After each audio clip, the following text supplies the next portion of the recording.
네, 자, 그야말로 이제 더불어민주당 내에서 과연 이 당의 주인이 친노줄인 것은 맞지만 김종인 대표가 총선 이후에 정치적 기회를 가질 것인가 이 문제에 대한 뜨거운 관심이 모아지고 있습니다. 자, 근데 갑자기 오늘 국회를 이전하겠다는 더불어민주당의 공약이 나왔거든요. 이게 그냥 나온 것이 아니지요. 그 의미를 짚어보겠습니다. 그리고 김종인 대표가 어제 광주에 대한 고향 얘기를 했는데 그 진실과 오해, 다양한 얘기를 좀 짚어보겠습니다. 자, 천상적 차장 함께하겠습니다. 천 차장, 오늘 저 김종인 대표가 충청권에 방문했는데 영상 보면서 좀 설명을 좀 해주십시오. 다양한 일정이 있었죠. 오늘 대전 충청 지역을 이제 집중적으로 돌았는데 여기에서 이제 아무래도 지역마다 원하는 것들이 있을 테니까 그에 맞는 공약이라든지 그에 맞는 얘기를 해주기 위해서 김종인 대표가 애를 쓰고 있는 모습이 보였습니다. 네. 물론 뭐 손학규 전 고문을 뭐 이렇게 선대본부장을 모시고 싶다는 얘기도 했었지만 네. 그거 말고도 일단 어저께 더불어민주당에서 만들었던 공약집에 들어갔던 20대 네. 공약 안에 들어갔던 세종시의 국회를 이전하는 문제 네. 여기에 대한 대답을 했는데 조금 한 발 물러섰습니다. 워낙 네. 이게 또 갑자기 나온 어떤 총선용 그 포퓰리즘적 공약이 아니냐 이런 비판이 나오니까 네. 장기적인 과제를 검토할 뿐이지 지금 당장 추진할 생각은 없다면서 한 발 물러섰습니다. 자, 대한민국 국회를 서울의 여의도에서 세종시로 옮기겠다 이런 공약이 나왔다 하루 만에 없던 일로 했는데요. 자, 그러나 오늘 충청권을 방문한 김종인 대표 또다시 강조한 것이 미국의 대선 후보 얘기입니다. 박성원 부국장. 네. 샌더스 후보 또 얘기했다면서요. 네, 그렇습니다. 그 샌더스 얘기를 또 강조했는데 이 맥락은 네. 그 결국은 10%의 그 소수의 그 부가 집중된 층이 네. 결국 90%의 나머지의 그 경제의 발전을 삶을 가로막고 있다. 네. 이런 샌더스식 논리를 결국은 인용을 했는데 네. 이것은 미국에서 샌더스가 어떤 많은 경제 상황에 불만을 품은 미국판 2030 세대들의 지지를 받으면서 네. 힐러리를 위협하는 이런 존재로 대선 주자를 부각했듯이 네. 본인도 비슷한 연령대지만 네. 어떤 이러한 그 경제 민주화라고 하는 네. 이러한 이슈를 갖고서 어떤 중요한 역할을 해서 정치적으로 앞으로 중심에 서겠다. 네. 이러한 어떤 그 네. 바탕에 심정을 깔고서 하는 네. 거 아니냐 이런 관측을 낳고 있습니다. 자, 저렇게 이제 미국의 70대 후반의 고령 후보, 지금 현재 민주당 후보 자리를 놓고 힐러리 클린턴과 경쟁하고 있는데 이 사람을 계속 강조하니까 아, 저 사람처럼 70대 후반의 대선 후보가 되려는 것 아니냐 이런 말도 계속 나오고 있거든요. 자, 나는 대장 체질이다. 나는 킹메이커 하지 않겠다는 말 때문에 자, 관심이 더 쏠리고 있습니다. 그래서 그런지 오늘 나왔던 세종시 이전 관련된 논쟁이 심상치가 않습니다. 왜 나왔는지, 과연 어떤 배경이 있는지 지금부터 하나씩 점검해 보겠습니다. 영상부터 보겠습니다.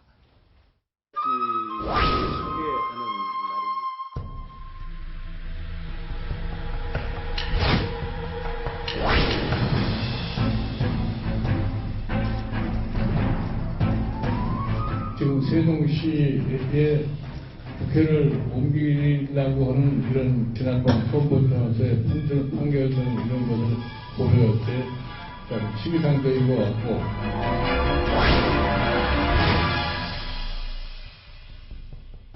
자, 천상식 차장, 저게 왜 갑자기 나온 겁니까? 그리고 왜 하루 만에 없어졌습니까? 아까도 잠시 말씀드렸었지만 네. 세종 국회를 세종시로 이전해야 된다. 과거에 이제 행정수도를 옮겨야 된다는 얘기가 노무현 전 대통령 시절부터 있었지 않습니까? 근데 네. 물론 이제 헌법재판소의 판결로 네. 절대 그 수도를 이전하지 못했지만 네. 그래도 앞으로도 조금씩 지금 현재 이미 세종청사는 꾸려져 있는 상태고요. 네, 세종청사가 지금 보이죠? 네. 네, 국회도 절로 가면 네. 아무래도 세종시와 연계돼서 공무원들이 일하기가 좀 편해지지 않겠느냐, 또 지역도 발전할 수 있지 않겠느냐. 과거 역대 정부부터 계속해서 야당에서는 특히 충청권 후보를 중심으로 네. 세종시 이전 공약들이 알게 모르게 있어 왔습니다. 이런 지역 균형 발전을 목표로 내세우고 있는 건데 네. 이번에도 그 일환으로 세종시 국회 이전을 좀 추진해보고 싶다는 게 이제 공약집에 들어갔습니다. 떡하니 들어갔죠. 네. 법리적으로 보면은 뭐 지금 네. 저 김종인 대표 말이 맞는데 네. 약간의 농담을 좀 덧붙이자면 네. 사실 저기 네. 그 공무원들은 네. 세종시에 국회가 없는 것 때문에 엄청나게 많은 시간을 낭비하는 건 사실입니다. 그렇죠. 솔직한 얘기로 우리 저기 동아일보사 근처에 네. 초창기에는 세종시를 이사 간 다음에 전부 국장급 간부들이 네. 이 근처에 다방에서 네. 커피숍에서 더군다나 그것도 칫솔을 들고 네.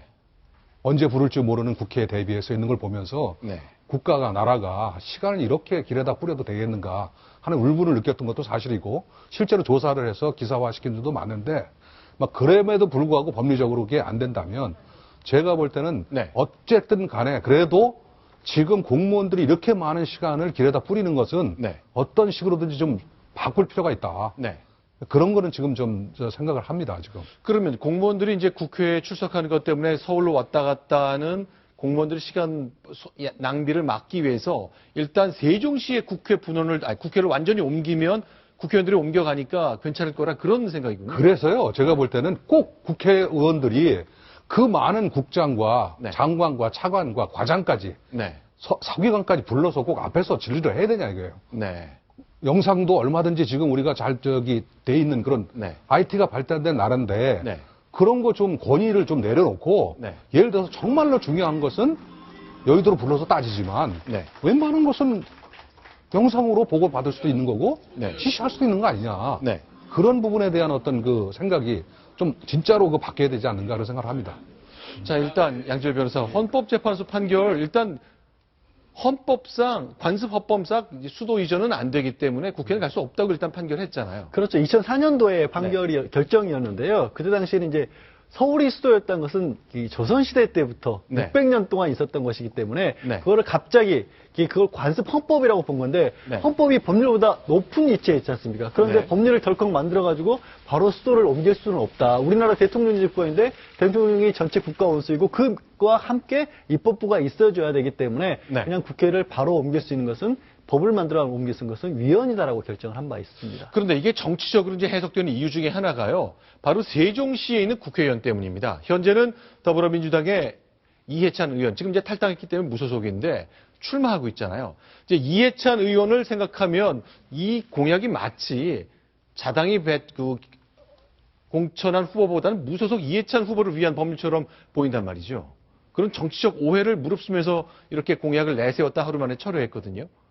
이제 이해찬 후보가 비록 그 공천에서는 탈락이 됐습니다만 네. 친노의 어쨌든 좌장격 원로격이고 네. 또 노무현 정부 때 이 세종시 이전을 추진할 때 핵심적으로 그때 어떤 총리로서 네. 이 부분을 어떤 중심적으로 추진했기 때문에 네. 만약에 이 이슈가 다시 불거진다면 네. 이해찬 후보에게 비록 당을 달리하지만 다시 살아올 수 있는 기회를 주는 이래서 친노 본색들이 발동한 거 아니냐 뭐 이런 그 오해도 사실은 낳고 있습니다만 네. 사실 그 부분은 꼭 그렇게만 보기보다는 네. 어떤 이 세종시에 대해서 다시 그 노무현 대통령이 과거 대선 때 어떤 그 행정수도 이전을 통해서 네. 재미를 좀 봤다 공약 네. 하듯이 다시금 국회 이전이라고 하는 걸 통해서 충청권에 네. 어떤 그 지금 현재 어떤 여기서 이 이슈를 갖고서 다시 그 전체적으로 당에 좀 어떤 플러스를 보려는 네. 이러한 그 정치적 계산이 더 깔렸지 않는가 이렇게 보는 것이 좀 더 네. 맞지 않을까 이런 생각이 듭니다. 천 차장, 그럼 어떻습니까? 만약에 이 공약이 계속 추진돼서 이해찬 의원의 당선 가능성이 높아진다면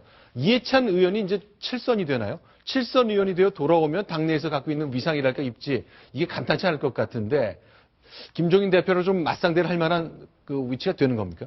근데 만약에 그렇다면 이해찬 의원을 굳이 컷오프 시켰을까? 그리고 또 네. 이해찬 의원의 지역구에 또 다른 후보를, 물론 문흥수 전 판사인데, 거기는 네. 이제 공천을 해놓은 상태지 않습니까? 네.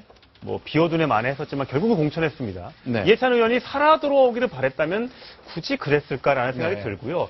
과거부터 옛날에 더불어민주당이나 새누리당이나 충청 표심을 얻어야지만 결국 총선이든 대선에서 승리할 수 있다는 그 승리 방정식이 있었기 때문에 네. 저 세종시로의 어떤 수도 이전이나 그 국회 뭐 본원이든 뭐 이전하는 문제는 새누리당 후보도 지금 주장해요. 박정준 지금 세종시 예비 후보도 저거 내가 뺐지만 달면 무조건 추진하겠다 이렇게 얘기하고 있거든요. 네. 저걸 특별하게 이해찬 의원 살리기로 보기에는 네. 너무 과거부터 해왔던 일들이 너무 많아서 네. 뭐 그렇게는 저는 아닌 것 같다고 보고 싶습니다. 알겠습니다. 그러면요, 이건 어떻습니까? 일단 세종시 하면 떠오르는 것이 노무현 대통령이 2002년 대선 공약이거든요. 그야말로 지역의 균형 발전을 목표로 한 것이라고 했지만 아직 한국 사회를 발칵 뒤집었던 것인데 역시 이 노무현 대통령 역시 재임 기간 동안에 세종시와 관련된 얘기를 많이 했었습니다. 그 얘기 잠깐 들어보고 이 얘기 계속 이어가 보겠습니다.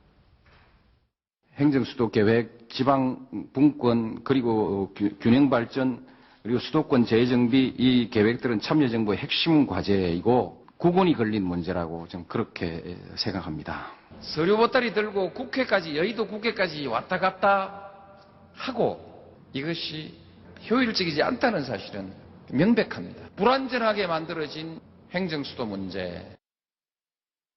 자, 그러면요. 그런데 이제 노무현 대통령의 모습 지금 보시는 것처럼 아예 노무현 대통령 이미지가 아주 강하게 박혀 있는 이곳인데, 자, 이 당에서요. 그러니까 김종인 대표에게 보고되지 않고 만들어졌던 공약, 결국 하루 만에 철회가 됐는데, 자, 이건 어떻습니까? 이 더불어민주당이 친노가 중심이 됐다는 정당이라는 거 좀 각인을 더 할 수 있는 기회인 것 같은데, 이건 어떻게 봐야 되겠습니까?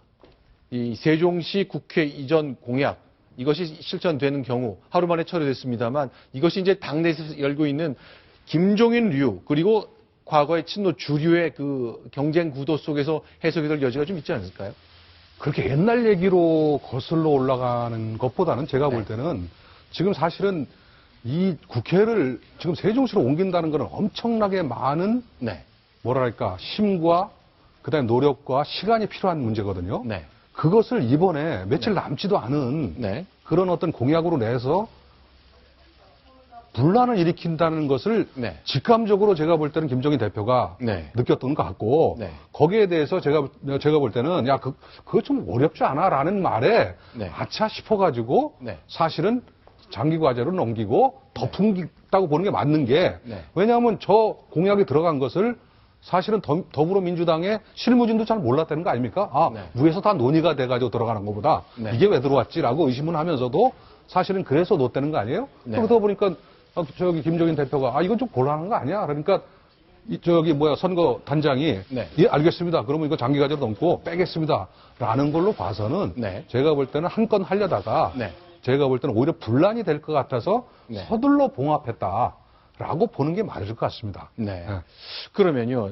일단 저 호남의 민심, 결국 당의 중심이 이제 문재인 대표를 모셔놨다가 지역구 공천할 때 보니까 주도한 게 맞는 것 같은데 비례표 때 보니까 아닌 것 같거든요. 이런 과정이 이제 경쟁은 계속되는데 호남에 가는 문제 또 그 얘기를 좀 나눠봤으면 좋겠습니다. 문재인 대표가 호남에 가고 싶은 생각 있지만 갈 수 없는 상황이라는데 이건 어떻게 봐야 됩니까? 천 차장. 일단 문재인 전 대표 측은 뭐 가고 싶은 마음이야 굴뚝 같겠죠. 전국 어디든 다니면서 문재인 대표가 선거 지원 유세를 하는 모습 보고 싶겠죠. 네. 근데 하지만 이 문재인 전 대표가 호남에 가면 표 네. 떨어진다고 한다는 얘기가 많지 않습니까? 그런데 우린 그렇게 안 본다. 전북뿐 아니라 광주, 전남 후보들도 도우러 가겠다라는 건 이제 문재인 전 대표 측의 얘기고, 물론 이제 가기 전에 김종인 대표 측과 협의를 하겠다고 했는데, 사실 김종인 대표도 국보위 참여 논란 또 조금 이따 얘기하겠지만 고향 이런 논란 때문에 호남에서 사실 그렇게 인기가 많지 않거든요. 문재인 대표는 더 없습니다. 네. 사실 쌍두마차라고 하는 김종인 문재인 전 대표가 둘 다 호남에 가기 어려운 상황이기 때문에 지금 사실 더불어민주당에 고민이 있는 거거든요. 지금 국민의당에서는 천정배 대표가 나가서 막 여기저기 활동하고 다니지 않습니까? 네. 그런 데서 김종인 대표의 고민, 네. 문재인 전 대표의 고민을 읽을 수 있지만 네. 누구 하나 저희 광주에나 호남에 가서 환영받지 못하는 현실이 네. 현재 더불어민주당의 한계와 고민을 보여주고 있는 것 같습니다. 그러면 총선 전에 문재인 대표가 광주나 호남을 방문한 일 성사될까요? 어떻게 보십니까? 제가 볼 때는 아까 그 측근의 말처럼 네.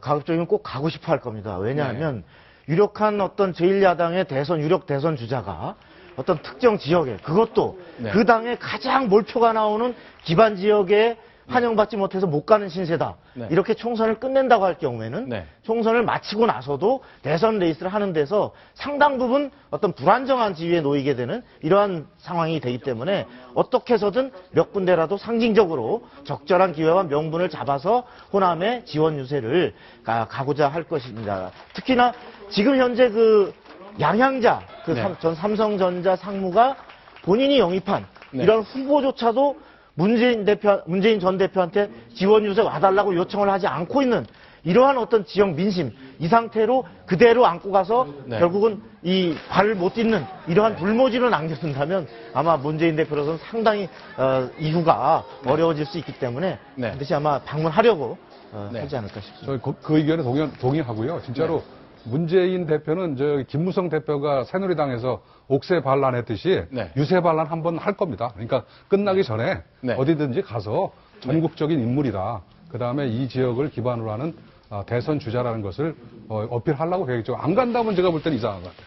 일단 호남에서 이제 문재인 대표가 인기가 너무 떨어졌기 때문에 일단 호남만큼은 김종인 대표가 책임져 달라면서 큰 역할을 부여했던 것 같습니다. 그래서 계속 반복해서 광주 호남을 방문하고 있는데 문제는 이 얘기죠. 어제 있었던 얘기인데 이 말 때문에 역시 또 논쟁 또 논란이 시작되고 있습니다. 전 차장, 네. 한번 정리해 주시죠. 그동안은 김종인 대표가 이제 더불어민주당의 대표인데도 불구하고 호남과의 인연을 많이 강조하지 않았었는데 네. 어제 이제 호남에 가서 뜬금없이 네. 광주에서 초등학교 다녔고 중학교도 나왔고 네. 내가 뿌리가 호남에 있는 사람이다 이래봬도 초등학교는 졸업했고 중학교는 다녔고 그렇게 정확하게 그렇습니다. 얘기했죠. 네. 네. 그래서 이제 호남민 소망을 잘 안다. 이 네. 더민주와 함께 호남 소망을 대변하겠다. 이러면서 완전히 호남 전도사가 된 발언을 했습니다. 자, 이 말 결국 이제 더불어민주당에서 호남의 마음을 파고들기 위한 노력으로 이제 최전선에 쓴 김종인 대표가 이렇게 강조하니까 자, 국민의당 역시 또 반격을 해야 되죠. 박지원 의원이 직접 나섰습니다. 아침에 라디오 인터뷰를 했는데요. 되게 섭섭했나 봅니다. 이렇게까지 얘기하네요. 들어보겠습니다. 김종인 대표를 저도 호영호재하고 잘 알아요. 그러나 뭐 수십 년간 알고 지내면서 당신이 광주에서 초등학교, 중학교 다녔다는 얘기를 한 번도 안 했어요. 지금까지 정치를 하면서 호남을 향해서 아무런 얘기를 하지 않고 참 뭐 하나 생각해 주신 분이 아니거든요. 그런데 갑자기 와서 자기가 호남을 대변할 수 있다. 이런 것은 좀 문재인 대표를 견제하는 것 아닌가. 네. 자, 천석 차장. 근데 최근에, 그러니까 6년 전이죠. 최근도 아니네요. 시사인이라는 시사 주간지와 김종인 대표가 인터뷰를 했는데 이렇게 얘기를 했군요. 금방 이게 거짓말이 탄로날 일이 돼버렸는데요. 네. 광주가 아니라 서울에서 태어났다. 네. 온라인이고 출판물이고 모든 프로필이 다 잘못돼 있고 기사도 다 틀렸다. 내가 네. 왜 호남 사람이고 광주 사람이냐 이렇게 얘기를 했다는 겁니다. 네. 그리고 또 이 조부가 전북 순창 출신일 뿐 부친도 서울 분이시고 네. 한국전쟁 때 광주에 피난 가서 1년 반쯤 살았던 게 전부다. 내가 뭐 인사 때마다 호남 몫이라면 내 이름이 오르내리는 게 우습다. 라고 인터뷰에서 정확하게 밝혔습니다. 네. 자, 그러니까 인터뷰에서는 나는 서울 사람이다. 호남이라는 걸 연고 긋지 말라고 얘기했고 어제 제 광주에서는 나는 뿌리가 호남이다. 나는 호남에 연고가 있다고 얘기했거든요. 그 이야기를 모두 종합해 보니까 이렇게 얘기가 되네요. 자, 천천히 좀 정리해 주십시오. 그러니까 1940년에 태어나서 서울에서 태어났고요. 네, 서울에 태어났고요. 그다음에 1947년 초등학교에 입학을 합니다. 네. 어딘지는 저희가 아직 알 확인을 수 없습니다. 못했습니다. 입학을 어디에 했는지 모르겠습니다. 어쨌든 광주 서석초등학교 졸업은 확인이 됐고요. 52년에 졸업. 본인이 직접 밝힌 대로고요. 그렇습니다. 네. 그다음에 광주 서중학교에 들어가긴 입학을 한 건 맞습니다. 네. 근데 중학교 졸업은 여기서 안 하고 네. 전학을 갔다는 얘기가 지금 더 많습니다, 사실. 그러니까 6.25 전쟁인 1950년에서 53년인데 이 전쟁 말기에 1년 반쯤 광주에 살았다 하는 거니까 요때 광주에 산 거는 사실인 것 같고 그 과정에 광주 서석 초등학교를 졸업했고 광주 서중에 입학해서 잠깐 다녔겠네요. 그러면 좀 정리를 좀 해봤으면 좋겠습니다. 자, 그냥 뭐 정치인이 호남에 가서 내가 연고가 있다, 내 뿌리가 여기고 나 광주 사람으로 좀 봐달라 얘기하는 거 받아들일 수 있습니다. 기자 생활하면서 사실은 네. 고위 공직자 중이나 유명한 사람 중에 고향을 2개, 3개씩 가진 사람을 많이 만났습니다. 네. 근데 이 경우는 좀 악성인 게 뭐냐면 네. 예를 들어 이런 경우죠. 네. 예를 들어서 나는 부산에서 태어났는데 광주에서 초중고를 다녔기 때문에 네. 양쪽 향후에 다 나간다. 네. 라는 사람들 또는 거꾸로 호남에서 태어났지만 내 생활 기반이 부산이다 보니까 양쪽에 다 나간다. 네. 이거 전 양쪽을 다 얘기하는 거거든요. 자기 기반이. 네. 그런 건 얼마든지 환영이죠. 네. 얼마든지 환영인데 지금 김종인 대표처럼 뿌리는 있는지 모르지만 네. 가지와 잎새가 전혀 없는 것처럼 네. 얘기를 해서 거기가 뿌리가 있는 것조차도 몰랐던 사람이 네. 어느 날 갑자기 자기가 뿌리를 파내서 뿌리가 있다는 식으로 얘기하는 것은 좀 네. 곤란하다라는 생각이고 네. 지금 저것이 아마 제가 볼 때는 오히려 얘기 안 한 것보다 못한 그런 악영향이 있지 않은가 하는 게 제 생각인데 네. 저는 그렇게 봅니다. 저는 오히려 악영향을 줄 것이다. 지금 여기 보시는 건요, 1989년 7월 19일자 경향신문입니다. 당시 일면에 난 건데, 당시 이제 6개 부처의 장관을 교체해서 김종인 전 의원이 보사부 장관이 됐거든요.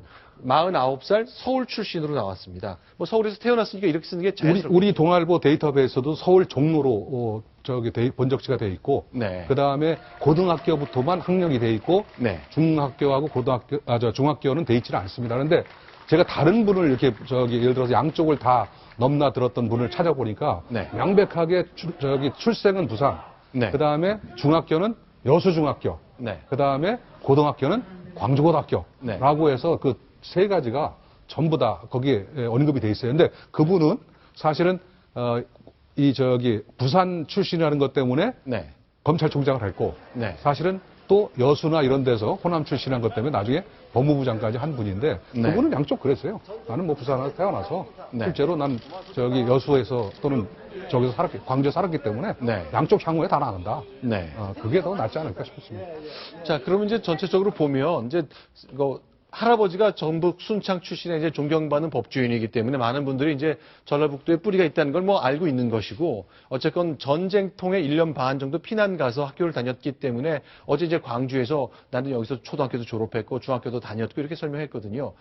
일단 너무 과도하게 해석한 것이 문제일지, 아니면 이제 정치인이니까 선거를 앞두고 더불어민주당에서 호남의 마음을 가장 잘 아는 지도급은 나다라는 점을 강조하기 위해 했던 것 아닌가 싶네요. 어쨌건 전반적인 평가를 좀 그렇게 내려야 될 것 같습니다.